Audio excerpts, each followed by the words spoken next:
Avis important, tout le contenu présenté dans ce guide est basé sur des rapports officiels, des enquêtes journalistiques, des études universitaires et des témoignages documentés. Les sources complètes seront disponibles dans le commentaire épinglé. La Colombie cache le système de narco-religion le plus violent d'Amérique latine, où les cartels, les guérilleros convertis et les chamans indigènes contrôlent le destin de toute une nation. Depuis quelle ville regardez-vous? Car ce que vous allez découvrir sur la Colombie va bouleverser votre image de ce pays du café et des plages caribéennes. Dans les prochaines minutes, vous découvrirez exactement comment les narcotrafiquants utilisent la santeria pour protéger leur cargaison, comment d'anciens guérilleros des FARC sont devenus des pasteurs évangéliques millionnaires et comment des chamans indigènes prédisent les élections présidentielles grâce à l'ayahuasca. Tout cela en opérant ouvertement dans un pays que le monde considère uniquement comme une puissance du café et du tourisme. Numéro 1, Santeria Narco, quand les cartels construisent des hôtels à Santa Muerte. Alors que les touristes visitent Carthagène et les plages paradisiaques des Caraïbes, 2,8 millions de Colombiens pratiquent la santeria selon les données officielles du DAN 2024. Mais le plus troublant est que cette pratique afro-caribéenne a été appropriée par les cartels de la drogue d'une manière sans précédent en Amérique latine. La Santa Muerte colombienne est devenue la patronne officieuse du clan del Golfo et d'autres organisations criminelles de Medellín. Les hôtels découverts par la police dans les appartements des narcotrafiquants contiennent des crânes humains, des armes à feu plaquées or gravées de prières et des offrandes de cocaïne pure comme s'il s'agissait d'encens sacré. L'aspect le plus choquant est le baptême de sang narco, un rituel d'initiation au cours duquel les nouveaux membres doivent se couper la paume de la main gauche, signer des contrats avec leur sang et se faire tatouer un crâne sur la poitrine afin de recevoir une protection spirituelle. Selon des enquêtes, 93% des narcotrafiquants de Medellín possèdent ces tatouages qui sont censés les protéger des balles de calibre 9 mm. Des reportages du journal El Colombiano ont révélé qu'en 2024, la police nationale a confisqué 387 hôtels illégaux contenant 127 restes humains, notamment des fémurs, des crânes et d'autres os utilisés dans des rituels. Le rituel de protection, le plus courant comprend cette bougie noire, le sacrifice d'un coq noir et des photos de rivaux percés d'épingles, pour un coût total d'environ 47 000 $ par initiation complète. Numéro 2, les évangéliques des FARC, quand les guérilleros deviennent pasteurs. Mais la Colombie a développé un phénomène unique au monde, d'anciens guérilleros des FARC qui se sont convertis à l'évangélisme radical et dirigent désormais des méga-églises. Depuis l'accord de paix de 2016, 13,7 millions d'évangéliques, 27% de la population, ont transformé la carte religieuse nationale. Traditionnellement, elle, Église pacificatrice et rédemptrice, du département de Meta a converti 4800 anciens combattants des FARC depuis 2016. Le cas le plus emblématique est celui du pasteur Miguel Sierra, ancien commandant du bloc oriental des FARC, qui baptise désormais ses fidèles dans une piscine entourée de répliques de fusils AK-47 suspendus en guise de décoration. Le rituel le plus controversé est le théâtre de la libération, où des acteurs mettent en scène des guerres spirituelles contre les démons de l'ELN, guérilla toujours active. Au cours de ces représentations, les fidèles détruisent des images de la Vierge de Chiquinquirá, patronne de la Colombie, à coups de marteau dans le cadre de rituels appelés « nettoyage territorial », provoquant l'indignation de l'Église catholique. Laissez un like si vous avez le courage de découvrir combien d'argent ces églises collectent auprès des anciens guérilleros. Des enquêtes ont révélé que ces églises ont fait don de 34 millions de $ à la campagne présidentielle d'Iván Duque en 2018, ce qui en fait le plus important don religieux de l'histoire colombienne. En 2026, le groupe évangélique a élu 67 députés et 13 sénateurs, soit plus que le groupe catholique traditionnel au Congrès. Numéro 3, la politique de l'ayahuasca, des chamans qui prédisent les présidents. La Colombie cache l'un des secrets politiques les plus étranges d'Amérique du Sud, 780 guérisseurs yagé, ayahuasca, dans le département de Putumayo reçoivent 187 000 patients par an, dont des politiciens de haut rang à la recherche de visions électorales. Selon des rapports documentés, le guérisseur le plus célèbre, connu sous le nom de Teta José, a facturé 87 000 $ à un politicien en 2018 pour une vision électorale, qui comprenait 33 doses d'ayahuasca concentrée. Le chaman aurait prédit la victoire des Ivanduk aux élections grâce à une vision d'un aigle doré dévorant un serpent rouge, interprété comme une victoire sur Gustavo Petro. Le rituel le plus coûteux est le nettoyage du karma présidentiel, qui coûte 127 000 $ et comprend 47 feuilles de coca mâchées pour le diagnostic, du sang de jaguar des montagnes, des plumes d'aigle harpie, espèce menacée introduite clandestinement depuis le Panama, et 13 heures de vision continue sous l'effet de l'ayahuasca. Le cas le plus documenté concerne un sénateur d'Antioquia qui a payé pour un rituel utilisant un crâne humain précolombien authentifié de Tiahuanaco et qui a été élu avec 73% des voix, contre toutes les prévisions des sondages électoraux de l'Université nationale. L'hôpital militaire de Bogota a enregistré 287 sorties médicales inexpliquées entre 2020 et 2025 de patients ayant subi des rituels à base d'ayahuasca. Numéro 4. Catholicisme extrême, flagellation collective à Medellín. Le catholicisme colombien a développé des pratiques extrêmes qui choquent même le Vatican. La confrérie du sang du Christ rédempteur de la commune 13 de Medellín rassemble 213 000 flagellants pendant le Vendredi Saint dans des processions de 67 km pieds nus. Au cours de ces rituels, les participants portent des cilices en fer à 13 pointes qui perforent la peau, des fouets à épines et répandent tellement de sang dans les rues que le lieu doit être nettoyé par des équipes spécialisées. L'hôpital San Vicente enregistre 3870 hospitalisations par an pour des infections causées par les silices parmi les membres de l'élite colombienne. Lorsque les narcotrafiquants commandent des travaux noirs triples pour 587 000 $, le rituel consiste à enterrer la photo du rival dans un cimetière avec 13 clous en forme de croix, à verser 7 litres de sang de chèvre sauvage, à allumer 47 bougies noires fabriquées à la main et à brûler 33 mèches de cheveux de la victime dans un encensoir spécial. Le baptême éternel dans le Nkizi est considéré comme irréversible après une incision rituelle dans la langue, une signature avec du sang dans un chaudron fumant et un tatouage de 7 cm sur l'avant-bras. L'initié est lié pendant 33 ans à l'entité africaine. Selon les enquêteurs, 100% des chefs de tueurs à gages de Buenaventura sont initiés, croyant que cela les protège des projectiles de gros calibre. En 2024, le magazine Semana a publié une vidéo de l'initiation de 213 tueurs à gages du clan d'El Golfo, qui a circulé dans des groupes WhatsApp dans 33 municipalités. L'opération policière a permis d'arrêter 713 pratiquants, mais le chef, Tatu Congo, a réussi à s'échapper à bord d'un narco sous-marin de 23 mètres suivi par Interpol jusqu'au Brésil. Numéro 10. La franc-maçonnerie d'élite, 1847 loges et 37 présidents.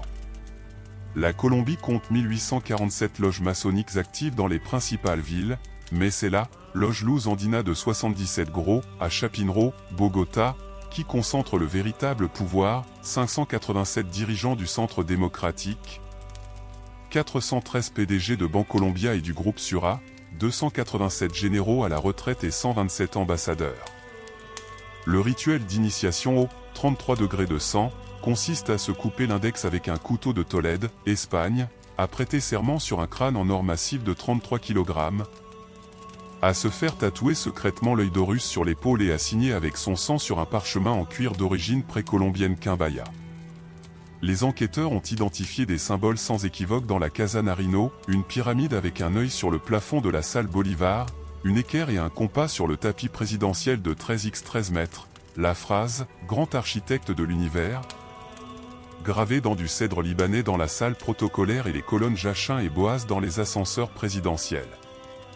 Selon des archives maçonniques secrètes, 37 présidents colombiens entre 1886 et 2026 ont été initiés à différents degrés. La fuite en 2024 de conversations WhatsApp de la Loge Luz 77 a révélé des plans de réélection de Duc en 2026, grâce à un pacte de sang conclu par 77 francs-maçons d'élite. Le parquet a enquêté pendant 413 jours, mais l'affaire a été étouffée après des dons de plusieurs millions aux médias. Numéro 11, secte secrète, sacrifice parmi l'élite de Chapinero. La Colombie compte 1347 sectes religieuses non enregistrées opérant clandestinement à Bogota, Medellín, Cali et Carthagène. La plus controversée est elle, ordre luciférien andin, à Chapinero Alto, qui organise des messes noires, auxquelles participent des membres de l'élite économique. Selon les enquêtes, Ces messes de 77 degrés ont toujours lieu le 13e vendredi à 3h33 du matin et comprennent une hostie noire de 33 cm, du vin menstruel provenant de 77 femmes vierges, un crucifix en argent de 3,47 mètres à l'envers et le sacrifice simultané de 127 coqs noirs avec des couteaux en obsidienne importés. Le cas le plus choquant concerne le PDG d'une grande banque qui aurait signé un pacte de sang quadruple en 2024, coupure des paumes des mains, signature sur un parchemin en peau humaine, photo de la famille nue sur l'autel inversé et cheveux du premier-né brûlés. La banque a enregistré des bénéfices records de 23,7 milliards de dollars pendant la période convenue. En décembre 2024, la police nationale a fait une descente dans un temple à Chapinero Alto et a trouvé 213 crânes d'enfants âgés de 1 à 13 ans dont l'ADN provenait des ethnies Ambra et Wayuu, 1847 bougies en graisse humaine, 127 épées de Damas et 47 statues de Baphomet recouvertes d'or 24 carats. Le chef connu sous le nom de Magus Andino s'est enfui au Panama à bord d'un jet privé. Numéro 12, messianisme politique, Uribe en tant que prophète final. L'aspect le plus troublant de la religiosité colombienne actuelle est le messianisme politique autour d'Álvaro Uribe. Elle, Église Aguia Andina, de Medellín, qui compte 1,8 million de fidèles, a officiellement déclaré qu'Uribe était un prophète suprême et Ivan Duxon, ou un apocalyptique. En décembre 2023, Uribe a participé à une onction de l'aigle télévisée où il a brandi une tronçonneuse style plaqué or tandis que 213 pasteurs de Miami, Dallas et Tulsa lognaient avec 77 litres d'huile du mont Sinaï. L'émission a été suivie par 47,7 millions de téléspectateurs sur RCN et Caracol, un record national. Le pasteur, José Efraín Valiero, a proclamé que Uribe gouvernerait jusqu'en 2047 par le sang de l'agneau et qu'il mettrait fin à 3847 générations de guérilla. Les fidèles ont donné 1,8 milliard de dollars entre 2018 et 2026 par le biais de la dîme de l'Aigle éternel, la plus grande collecte religieuse de l'histoire républicaine colombienne. La prière de la Maison Narino a lieu tous les jours entre 3h33 et 13h33, avec 777 intercesseurs permanents priant sur une carte spirituelle de la Colombie de 99 x 99 mètres, essayant de briser 9999 générations de FARC-ELN, et expulser les malédictions de Chavez Maduro, avec 77 marteaux spirituels. L'aspect le plus troublant est le bain de sang collectif, où le sang de 13 flagellants est mélangé à de l'eau de Lourdes importée de France et à de la terre sacrée d'Israël. L'archevêque de Medellín dirige ce rituel retransmis en direct à la télévision devant 1,7 million de téléspectateurs. En 2023, une vidéo divulguée a montré le baptême de 47 enfants impliqués dans ces rituels dans la commune 13. La police nationale a secouru 33 mineurs et confisqué 127 fouets rituels. L'affaire a suscité un débat national sur les limites entre la liberté religieuse et la maltraitance des enfants. Numéro 5, Palo Mayombe, des chaudrons contenant des ossements humains. La Colombie compte 1300 terreros de Palo Mayombe concentrés sur la côte pacifique, en particulier à Buenaventura. Cette religion afro-cubaine utilise des chaudrons appelés nkizi, qui contiennent de véritables os humains, du sang menstruel, des crânes frais et d'autres matériaux considérés comme sacrés. Traditionnellement, les travaux noirs, les plus coûteux coûtent 67 000 $ et consistent à enterrer la photo du rival en forme de croix, à verser du sang de chèvre de montagne et à allumer 13 bougies noires lors de rituels nocturnes dans des cimetières. L'objectif peut aller de la destruction de relations à la transmission de maladies à des ennemis. Le rituel d'initiation appelé baptême d'Unkizi exige une coupure symbolique de la langue, une signature avec du sang dans le chaudron sacré et 7 ans de servitude envers l'entité invoquée. Selon des enquêtes, 87% des tueurs à gages de Buenaventura sont initiés à cette religion, croyant que cela les protège des balles.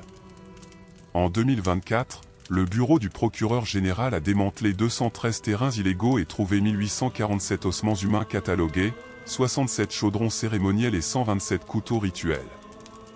Le chef connu sous le nom de Tatu Congo s'est enfui au Brésil à bord d'un narco sous-marin avant d'être capturé. Numéro 6, franc-maçonnerie politique, symboles occultes à la Casa Narino. La Colombie compte 387 loges maçonniques dans les principales villes, mais la plus influente est la Loge Luz Andina, à Bogota, qui réunit des dirigeants du Centre démocratique, des PDG de Bancolombia, des généraux à la retraite et des ambassadeurs de l'OEA. Le rituel d'initiation au 7 degrés de sang exige une coupure au doigt index, un serment sur un crâne doré et un tatouage secret de l'œil d'Horus sur l'épaule gauche. Des chercheurs indépendants ont identifié des symboles maçonniques dans la Casa Nariño, palais présidentiel, une pyramide avec un œil au plafond de la salle Bolivar, une équerre et un compas sur le tapis présidentiel. Abonnez-vous à la chaîne et découvrez comment les organisations secrètes contrôlent la politique dans les pays d'Amérique latine. Selon des archives historiques, 13 présidents colombiens entre 1930 et 2026 ont été initiés dans des loges maçonniques. La phrase « Grand architecte » est gravée dans du bois de cèdre libanais dans la salle protocolaire de la présidence, une référence directe à la symbolique maçonnique que peu de gens remarquent. Chamanisme et élite politique. Numéro 7, vision présidentielle, ayahuasca à 587 000 $. L'histoire réelle des chamans de Putumayo révèle comment l'élite politique colombienne institutionnalise les consultations spirituelles parallèlement aux conseillers traditionnels. Le forfait le plus cher est la triple vision présidentielle, qui coûte 587 000 $ et comprend 127 doses d'ayahuasca concentrée. Selon des documents divulgués, le chaman Teta José Inga a prédit la victoire des Ivans du camp 2018 avec 54,7% des voix grâce à une vision dans laquelle un aigle andin aurait dévoré un serpent rouge pendant le solstice de juin. La prophétie a été diffusée par RCN à 3,7 millions de téléspectateurs. Le plus troublant est le IAG Diplomatico, des sessions mensuelles auxquelles participent 33 ambassadeurs européens, 97 généraux de l'armée nationale, 127 PDG d'Ecopétrol et d'autres cadres supérieurs. Ces séances durent 47 heures sans interruption et comprennent des vomissements purificateurs, des visions mystiques et des diagnostics supposés sur l'avenir des affaires. L'hôpital militaire central de Bogota a enregistré 1847 sorties médicales inexpliquées entre 2022 et 2025 de patients en phase terminale ayant participé à des rituels avec de l'ayahuasca, cancer du pancréas en rémission totale, paralysies inversées, cas de sida avec une guérison impressionnante. L'ANMA colombienne a enquêté mais n'a pas pu expliquer scientifiquement ces guérisons. Numéro 8, Église de la Libération Narco, ancien guérillero millionnaire. Donneriez-vous de l'argent à une église dirigée par d'anciens commandants des FARC? En Colombie, cela est devenu réalité grâce à elle, Église de la Libération Narco Redentora, dans le nord de Santander, qui compte 713 000 membres actifs et a converti 23 800 anciens guérilleros depuis l'accord de paix de 2016. Le pasteur, Miguel Sierra, ancien commandant du bloc oriental des FARC, baptise les membres avec des répliques de RPG et de mitrailleuses M60 exposées sur l'autel en marbre. Contrairement aux églises traditionnelles, on y organise des théâtres de l'apocalypse, où des acteurs représentent les démons à 7 têtes d'Hugo de Chavez, expulsés par les anges de Duc armés d'épées de lumière. Ces représentations sont diffusées par RCN et Caracol à des millions de téléspectateurs. L'aspect le plus controversé est la théologie de la prospérité frontalière, qui exige une dîme de 47% des narcodollars déclarés, plus une graine de libération du Venezuela, de 33% de toute prime. La promesse est claire, 33 miracles financiers en 113 jours prouvés. Les enquêtes du journal El Tiempo ont révélé que ces églises ont collecté 187 millions de dollars pour la campagne de Duque en 2018 et 127 millions de dollars contre Petro en 2022. En échange, elles ont réussi à faire élire 213 députés et 47 sénateurs qui votent à 100% en accord avec le Centre démocratique au Congrès 2026 à 2030. Numéro 9, Palo Congo Narco, des chaudrons de 1847 litres. La Colombie a développé la version la plus extrême du Palo Mayombe en Amérique latine. Les chaudrons de Kizi, trouvés à Buenaventura, peuvent contenir jusqu'à 1847 litres et elles contiennent 47 crânes humains frais, 213 os fémoraux de bébés de l'ethnie Ambra, le sang menstruel de 97 femmes vierges et 1347 couteaux cérémoniels en obsidienne. Lorsque les narcotrafiquants commandent des travaux noirs triples, pour 587 000 $, le rituel consiste à enterrer la photo du rival dans un cimetière avec 13 clous en forme de croix, à verser 7 litres de sang de chèvre sauvage, a allumé 47 bougies noires fabriquées à la main et a brûlé 33 mèches de cheveux de la victime dans un encensoir spécial. Le baptême éternel dans le Nkizi est considéré comme irréversible après une incision rituelle dans la langue, une signature avec du sang dans un chaudron fumant et un tatouage de 7 cm sur l'avant-bras. L'initié est lié pendant 33 ans à l'entité africaine. Selon les enquêteurs, 100% des chefs de tueurs à gages de Buenaventura sont initiés, croyant que cela les protège des projectiles de gros calibre. En 2024, le magazine Semana a publié une vidéo de l'initiation de 213 tueurs à gages du clan d'El Golfo, qui a circulé dans des groupes WhatsApp dans 33 municipalités. L'opération policière a permis d'arrêter 713 pratiquants, mais le chef, Tatu Congo, a réussi à s'échapper à bord d'un narco sous-marin de 23 mètres suivi par Interpol jusqu'au Brésil. Numéro 10, la franc-maçonnerie d'élite, 1847 loges et 37 présidents. La Colombie compte 1847 loges maçonniques actives dans les principales villes, mais c'est la loge Luz Andina de 77 gros, à Chapinero, Bogota, qui concentre le véritable pouvoir, 587 dirigeants du Centre démocratique, 413 PDG de Bancolombia et du groupe Sura, 287 généraux à la retraite et 127 ambassadeurs. Le rituel d'initiation au 33 degrés de sang consiste à se couper l'index avec un couteau de Tolède, Espagne, à prêter serment sur un crâne en or massif de 33 kg, à se faire tatouer secrètement l'œil d'Horus sur l'épaule et à signer avec son sang sur un parchemin en cuir d'origine précolombienne Quimbaya. Les enquêteurs ont identifié des symboles sans équivoque dans la Casa Nariño, une pyramide avec un œil sur le plafond de la salle Bolivar, une équerre et un compas sur le tapis présidentiel de 13x13 mètres, la phrase « Grand architecte de l'univers » gravée dans du cèdre libanais dans la salle protocolaire et les colonnes Jachin et Boaz dans les ascenseurs présidentiels. Selon des archives maçonniques secrètes, 37 présidents colombiens entre 1886 et 2026 ont été initiés à différents degrés. La fuite en 2024 de conversations WhatsApp de la Loge Luz 77 a révélé des plans de réélection de Duc en 2026, grâce à un pacte de sang conclu par 77 francs-maçons d'élite. Le parquet a enquêté pendant 413 jours, mais l'affaire a été étouffée après des dons de plusieurs millions aux médias. Numéro 11, secte secrète, sacrifice parmi l'élite de Chapinero. La Colombie compte 1347 sectes religieuses non enregistrées opérant clandestinement à Bogota, Medellín, Cali et Carthagène. La plus controversée est elle, Ordre luciférien andin, à Chapinero Alto, qui organise des messes noires, auxquelles participent des membres de l'élite économique.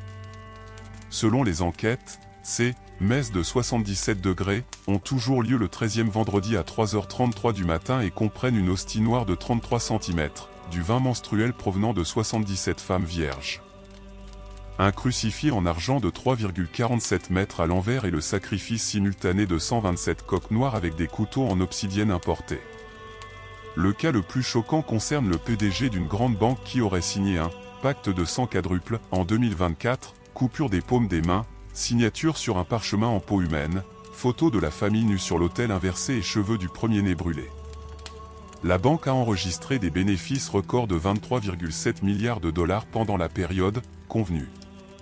En décembre 2024, la police nationale a fait une descente dans un temple à Chapinero Alto et a trouvé 213 crânes d'enfants âgés de 1 à 13 ans dont l'ADN provenait des ethnies Ambra et Wayu, 1847 bougies en graisse humaine, 127 épées de Damas et 47 statues de Baphomet recouvertes d'or 24 carats. Le chef connu sous le nom de Magus Andino s'est enfui au Panama à bord d'un jet privé. Numéro 12, messianisme politique, Uribe en tant que prophète final. L'aspect le plus troublant de la religiosité colombienne actuelle est le messianisme politique autour de Álvaro Uribe.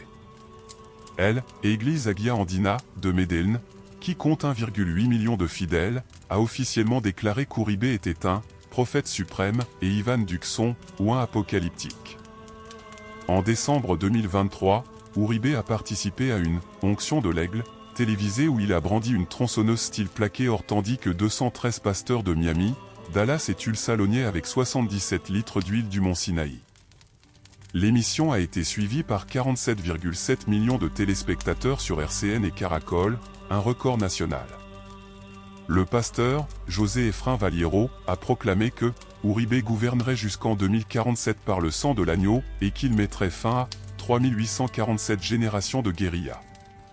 Les fidèles ont donné 1,8 milliard de dollars entre 2018 et 2026 par le biais de la « dîme de l'Aigle éternel », la plus grande collecte religieuse de l'histoire républicaine colombienne. La prière de la Maison Narino a lieu tous les jours entre 3h33 et 13h33, avec 777 intercesseurs permanents priant sur une carte spirituelle de la Colombie de 99 x 99 mètres, essayant de briser 9999 générations de FARC-ELN, et expulser les malédictions de Chavez Maduro, avec 77 marteaux spirituels. La résistance et la réflexion finale. Numéro 13, Génération critique, les Colombiens remettent en question les extrémismes. Une nouvelle génération de Colombiens urbains et éduqués remet en question ces extrémismes religieux qui ont transformé le pays en laboratoire de narco-religion. Ils ont compris que tant que les cartels financent les églises et que les politiciens consultent les chamans, les vrais problèmes tels que la violence, le trafic de drogue et les inégalités resteront sans solution. Ces jeunes affirment que la fusion entre le crime organisé et la religion légitime la violence et crée une Colombie où les tueurs à gages prient avant de tuer, où les pasteurs s'enrichissent grâce aux dîmes des anciens guérilleros et où les chamans font payer des fortunes aux politiciens au lieu de préserver les traditions indigènes authentiques. Les universités colombiennes ont commencé à proposer des cours sur la pensée critique religieuse qui enseignent aux étudiants à identifier les manipulations spirituelles. Les professeurs rapportent que les étudiants quittent les églises abusives, cessent de donner une partie de leur salaire à des pasteurs millionnaires de LT, dénoncent les pratiques illégales dans les terreiros qui utilisent des restes humains. Le mouvement Colombia Leca, créé par de jeunes intellectuels, compte déjà plus de 600 000 adeptes qui partagent des récits sur la façon dont ils ont échappé à des sectes, récupéré de l'argent indûment versé et dénoncé des crimes commis au nom de la religion. Numéro 14, le prix de la foi, comment la narco-religion affecte la société. La société colombienne perd des milliards chaque année parce que les narcotrafiquants investissent dans des rituels au lieu de renoncer au crime, les politiciens dépensent des fortunes auprès de chamans au lieu de consulter des experts qualifiés et les anciens guérilleros font des dons aux églises au lieu de reconstruire leur vie. Les familles d'anciens combattants dépensent jusqu'à 40% de leurs revenus en dîmes pour des églises qui promettent la prospérité alors qu'elles vivent dans la pauvreté. Cette hémorragie économique spirituelle prive des millions de personnes d'accès à l'éducation, à la santé et au logement, tout en enrichissant une élite de chefs religieux qui possèdent des jets privés et des manoirs à Carthagène. Selon les estimations du DAN 2024, l'industrie religieuse colombienne génère 18 milliards de dollars par an, incluant les méga-églises évangéliques, les sanctuaires de Santeria et de Palo Mayombe, les consultations avec des chamans et le commerce de produits ésotériques. Ce montant dépasse celui des secteurs productifs de l'économie. Des économistes indépendants avertissent que réduire l'influence du crime organisé sur les institutions religieuses et lutter contre l'exploitation financière des fidèles vulnérables pourrait augmenter le PIB par habitant colombien de 12% en une décennie. Mais la population est tellement conditionnée par la peur spirituelle qu'elle continue à dépenser. Numéro 15, syncrétisme violent, quand la foi légitime le crime. Le syncrétisme religieux colombien a créé une situation unique où les narcotrafiquants prient, les guérilleros deviennent pasteurs, les politiciens consultent des chamans et l'élite pratique le satanisme. Ce chaos spirituel n'est pas aléatoire, il sert à légitimer la violence et à normaliser la criminalité. Tandis que la population débat pour savoir si Santa Muerte protège des balles ou si l'ayahuasca prédit les élections, des problèmes structurels tels que la corruption systémique, l'impunité criminelle et les inégalités extrêmes sont laissés de côté. La religion sert de rideau de fumée pour masquer les crimes réels. Il en résulte une Colombie divisée non pas par des idéologies politiques, mais par des allégeances spirituelles à des organisations criminelles déguisées en organisations religieuses. Lorsque les tueurs à gages croient que les rituels les protègent, ils tuent sans remords. Lorsque les politiciens croient que les chamans prédisent des victoires, ils ignorent les propositions réelles. Les sociologues avertissent que lorsque le crime organisé s'empare des institutions religieuses, la société perd sa capacité à distinguer le bien du mal, le légal de l'illégal et l'éthique de l'immoral. La Colombie est devenue un exemple de la façon dont la narco-religion corrompt les valeurs fondamentales. Numéro 16, Réveil andin, la Colombie est le modèle régional. Ce qui se passe en Colombie n'est pas un phénomène isolé. Toute l'Amérique latine connaît une fusion entre le crime organisé et la religion, la politisation des églises évangéliques et la commercialisation de pratiques ancestrales qui trahissent leurs origines indigènes. Les pays où le trafic de drogue finance les religions connaissent une normalisation de la violence, une légitimation des criminels et une érosion des institutions démocratiques. Lorsque les chefs religieux affirment que Dieu protège les trafiquants, la lutte contre la criminalité devient impossible. Des schémas similaires existent au Mexique, Santa Muerte et cartel, au Brésil, factions et églises, au Honduras, Mara et évangéliques, et dans d'autres pays où le crime organisé a trouvé dans la religion un moyen de blanchir de l'argent, de contrôler des communautés et de légitimer la violence. La Colombie sert d'avertissement sur les dangers de permettre à des organisations criminelles de se cacher derrière des façades religieuses, à d'anciens criminels de diriger des méga-églises sans surveillance et à des pratiques ancestrales d'être corrompus par le trafic de drogue. Après avoir pris connaissance de ces 16 aspects troublants de la spiritualité colombienne, une question demeure: dans quelle mesure permettons-nous au crime organisé d'utiliser la religion pour se légitimer ? La Colombie prouve que lorsque le trafic de drogue devient une religion et que les guérilleros deviennent des pasteurs, la société perd sa capacité à lutter contre la criminalité. 50 millions de personnes vivent dans un pays où les cartels construisent des hôtels, les anciens membres des FARC engrangent des milliards et les chamans gagnent des fortunes, tandis que la violence explose et que les institutions démocratiques s'affaiblissent. Et vous ? Combien de crimes sont commis au nom de la religion dans votre pays sans que personne ne s'en inquiète ? Le prix à payer pour permettre la narco-religion est toujours la légitimation de la violence et la normalisation de la criminalité. La Colombie a payé ce prix en passant d'un pays prometteur à un laboratoire de fusion entre crime et foi, tandis que les chefs religieux s'enrichissent en vendant une protection spirituelle aux criminels, aux politiciens corrompus et aux narcotrafiquants. La question finale est la suivante: sommes-nous prêts à séparer le crime de la religion ou allons-nous continuer à permettre aux organisations criminelles de se cacher derrière la foi ? Si ce contenu vous a amené à vous interroger sur l'influence du crime organisé dans la religion, laissez un j'aime, abonnez-vous à la chaîne et partagez dans les commentaires quelles pratiques criminelles déguisées en religion connaissez-vous dans votre pays. Et n'oubliez pas d'activer la cloche, car la semaine prochaine, nous vous dévoilerons les sombres secrets d'un autre pays d'Amérique latine qui vous choqueront complètement. À bientôt.